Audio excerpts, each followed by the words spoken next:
ଜାଣିଛ ମାଙ୍କଡ କୁମ୍ଭୀର ଗପ? ଜାଣିଛ ନା? ମାଙ୍କଡ ଆଉ କୁମ୍ଭୀର। ମାଙ୍କଡ କଣ କରୁଥିଲା? ଗୋଟେ ଗଛ ଉପରେ ରହୁଥିଲା। ଜାମୁକୋଳି ଗଛ ଥିଲା। ଜାମୁକୋଳି ଗଛ। ଜାମୁକୋଳି ଖାଉଥାଏ, ଆରାମସେ ବସିଥାଏ। ବେଶୀ ବେଶୀ ପେଟ ଭରିକି ଖାଏ, ଘରକୁ ଯାଏ। ଦିନେ କଣ ହେଲା? ଜାମୁକୋଳି ଖାଉ ଖାଉ ସେ ପାଣି ଭିତରେ ଗୋଟେ କୁମ୍ଭୀର ବୁଲୁଥିଲା। ସେ ଦେଖିଲା କଣ ମାଙ୍କଡ ଏମିତି ଆସିକି ଖାଇକି ଖାଲି ଯାଉଛି ପେଟେ ପେଟେ, ତାମାନେ ଏଇ ଜାମୁକୋଳିଟା ବେଶୀ ଟେଷ୍ଟ ହେଇଥିବ ହେଲା। ଏମିତି ଭାବିଲା, ପାଣି ପାଖକୁ ଆସିଲା, ପାଖକୁ ଗଲା। କିଏ ଗଲା? କୁମ୍ଭୀର। ତ ମାଙ୍କଡ ଗଛରେ ବସିଥିଲା, ଦେଖିଲା କଣ ଆଜି କୁମ୍ଭୀର ପାଟି ପାଖକୁ କରିଛି, ଚାଲ ଆକୁ ବି ଟିକେ କୋଳି ଦେଇଦବା। କହିଲା କୁମ୍ଭୀର ଭାଇ କୋଳି ଖାଇବ? ତ କୁମ୍ଭୀର କହିଲା ହଁ ହଁ, ଯଦି ଦିଟା ଦିଅନ୍ତେ ଖାଆନ୍ତି। ହେଲା ତାପରେ ସେ ଦେଲା ପରେ ଯେମିତି କୁମ୍ଭୀର ଖାଇଲା ନା, କୁମ୍ଭୀରକୁ ବଢିଆ ଟେଷ୍ଟ ଲାଗିଲା। ସେ ଆଉ ଟିକେ ଦଉନା କହିକି ଆଉ ଟିକେ ଖାଇଲା। ତାପରେ ସେ କଣ କଲା?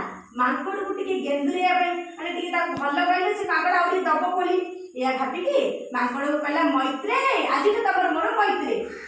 ତ ମାଙ୍କଡ ବି ଭାବିଲା ମୁଁ ତ ଏକା ରହୁଥିଲି, ଭଲ ହେଲା, ମତେ ଗୋଟେ ସାଙ୍ଗ ମିଳିଗଲା। ତାପରେ ସେ କୁମ୍ଭୀର କହିଲା ମୈତ୍ରେ ଆଉ ଟିକେ କୋଳି ଦିଅ, ମୁଁ ତମ ମୈତ୍ରାଣୀ ବନେଇଦେବି। ମୈତ୍ରାଣୀ ମିନ୍ସ ତା ସ୍ତ୍ରୀ। କାହାର ସ୍ତ୍ରୀ? କୁମ୍ଭୀରର ସ୍ତ୍ରୀ। ସେମିତି ଯେତେବେଳେ କହିଲା, ମାଙ୍କଡ ବି ଖୁସି ହେଇଗଲା, ଏଣ୍ଠାଏ କୋଳି ତାକୁ ଫୋପାଡ଼ି ଦେଲା। ତାପରେ ସେ ଘରକୁ ନେଇକି ଗଲା। ତା ପରଦିନ କଣ ହେଇଛି? ଖାଇଲା ତା ସ୍ତ୍ରୀ, କହିଲା ବଢିଆ ଟେଷ୍ଟ ହେଇଛି, କାଲି ବି ମୋ ପାଇଁ ଆଣିଦେବ। ତା ସ୍ତ୍ରୀର ବି ଛୁଆ ପିଲା ହବାର ଥିଲା, ତ ସିଏ କହିଲେ ବଢିଆ ଟେଷ୍ଟ ଲାଗୁଛି, ଆଉ କାଲିକି ବି ମୋ ପାଇଁ ଆଣିଦେବ। କହିଲେ ସେ କୁମ୍ଭୀର କହିଲା ଠିକ ଅଛି, ମୈତ୍ରକୁ ମାଗିକି ଆଣିଲି। କହିଲା ଆସିଲା। ପୁଣି ତା ପରଦିନ ଏମିତି 2-4 ଦିନ ସବୁଦିନ କୋଳି ଖାଉଥାଏ, ତା ସ୍ତ୍ରୀ ପାଇଁ ରହୁଥାଏ।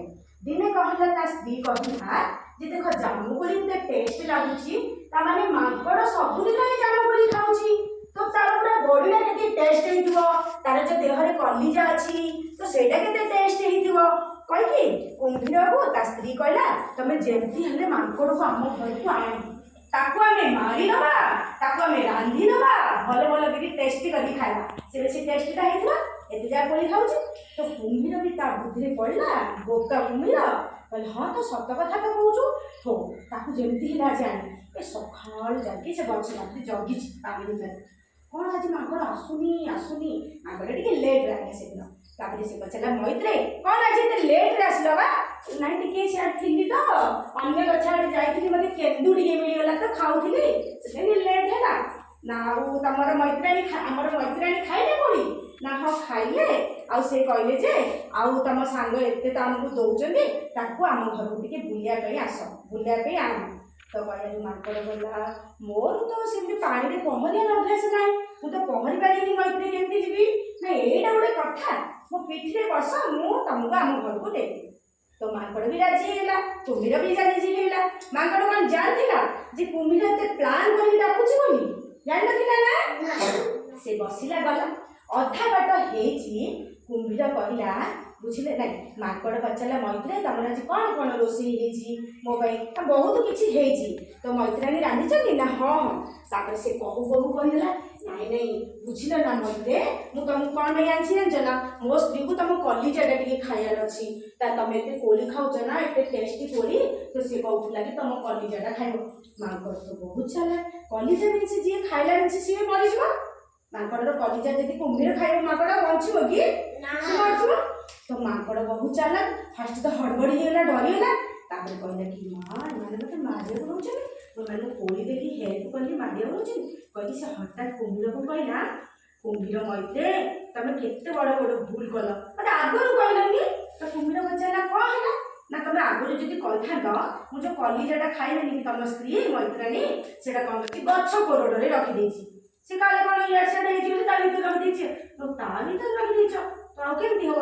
ଚାଲ ଏବେ ଡକ୍ଟର ବୁଲ, ତମେ ସାଙ୍ଗେ ସାଙ୍ଗେ ଗଛ ପାଖକୁ ଯିବ, ସେଇଠୁ ଆଣିଦେବି, ତାପରେ ତମ ଘରକୁ ଧରିକି ଯା।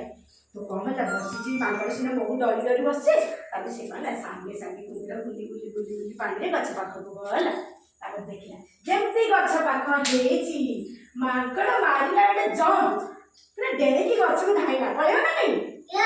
ମାରିଦେଇଥାନ୍ତା ଇଏ, ତ ସେ ଡରିକି ଜମ୍ପ କଲା, ତାର ଉପରକୁ ଯାଇ କହିଲା ରେ ମୂର୍ଖ କୁମ୍ଭୀର, କଲିଜା କେବେ ଶରୀର ଭିତରେ ରହୁଛି ନା ଗଛ କୋରଡ଼ରେ ରହୁଛି?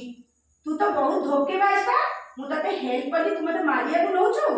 ଏମିତି କହିକି କହିଲା ଆଜିଠୁ ମୁଁ ତୋ ସହିତ କେବେ ବି କଥା ହେବି। ଏମିତି କହିକି କୁମ୍ଭୀର ସହିତ ଦୋସ୍ତି କଟେଇ ଦେଲା। ତାପରେ ସିଏ ଗଛରେ ରହିଲା ଆଉ ତାକୁ କୋଳି କେବେ ଦେଲାନି ଆଉ କହିଲା ତୁ ମତେ କେବେ ବି ଏ ପାଣିରେ ଆସି ମୁହଁ ଦେଖେଇବୁନି। ମାଙ୍କଡ଼ ଏମିତି କହିଲା। ତାପରେ କୁମ୍ଭୀର ଲଜ୍ଜାରେ ଯେହେତୁ ଧୋକା ଦେଲା ସାଙ୍ଗଟାକୁ ତ ତାକୁ ଲାଜ ଲାଗିଲା ଫେରିକି ପଳେଇଲା ଅନ୍ୟ ଗୋଟେ ପଳେଇଲା।